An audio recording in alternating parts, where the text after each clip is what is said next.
एक और सियासी जमात का जन्म हो चुका है, लेकिन इसका मुस्तकबिल क्या होगा? क्या वाकई में आने वाले जो इलेक्शंस हैं इसमें कोई बड़ी कामयाबी कर दिखाएगी? लेकिन इसमें जो लोग मौजूद है ना, उनके बारे में जो राय है लोगों की वो कुछ इस तरह की है, क्योंकि जो बयानात उन्होंने दिए थे, जितनी हार्ड लाइंस उन्होंने ली थी अपने सियासी मुखालफीन के खिलाफ, और साथ साथ ये भी कहते थे, बल्कि अली जैदी साहब के साथ तो मैंने ईद का शो किया था, मैंने उनसे ऐसी जेनेरिकली पूछ लिया था, हालांकि मेरे जहन में ये बात नहीं थी।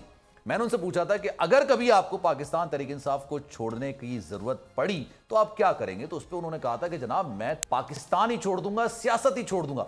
फिर जब उनकी गिरफ्तारी हुई तो फिर उन्होंने ये बात बोली कि जनाब माथे पे गोली मार दो, लेकिन तहरीक-ए-इंसाफ के सरबराह को नहीं छोड़ूंगा। अब अली जैदी, इमरान इस्माइल जैसे लोग जिन्होंने अपनी सियासत का आगाज ही उनके साथ किया, अब वो इस्तेहकाम पाकिस्तान के वो प्यारे हो चुके हैं। लेकिन क्या वाकई में अवाम उनको वोट देंगे? क्योंकि जहां से वो खड़े होते थे वहां पर तो ऑब्वियसली बल्ले को वोट मिलता था, वो इमरान इस्माइल अली जैदी साहब को नहीं मिलता था। अच्छा, उन्होंने कहा क्या, जरा सुन लेते हैं। बदलता है रंग आसमां कैसे कैसे।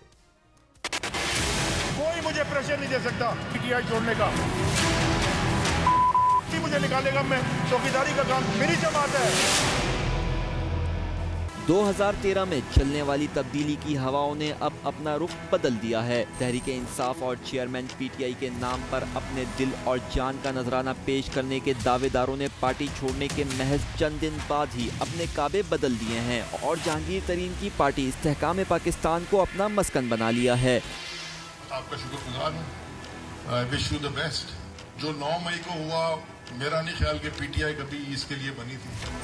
कुछ दिन कबल बड़े जोम के साथ दावे करने वाले पीटीआई के साबिक रहनुमा अली जैदी ने अपने बयान में कहा था कि वो सियासत तो छोड़ सकते हैं लेकिन पीटीआई नहीं।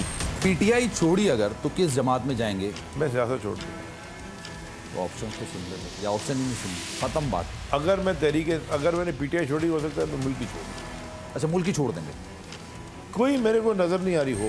पीटीआई की छांव में सियासी परवरिश पाने वाले अली जैदी ने 17 मई को अपनी प्रेस कॉन्फ्रेंस में 9 मई के वाकयात की मजम्मत करते हुए कहा था कि वो सर पर गोली तो खा सकते हैं लेकिन पीटीआई नहीं छोड़ सकते। मुझसे तहरीक-ए-इंसाफ छुड़ाना चाहते हो, खुदा की कसम इस माथे पे गोली मार दो उधर गोली, मार दो उधर गोली। 23 साल मैंने दी है।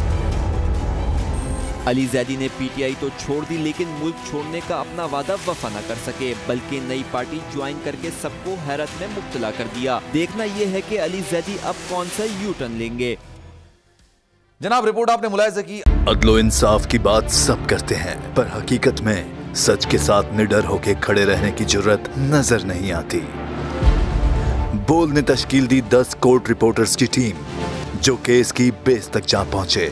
पैनल पे सफे अव्वल के legal experts. Court round up Neelam Arshad के साथ, सिर्फ बोल पे।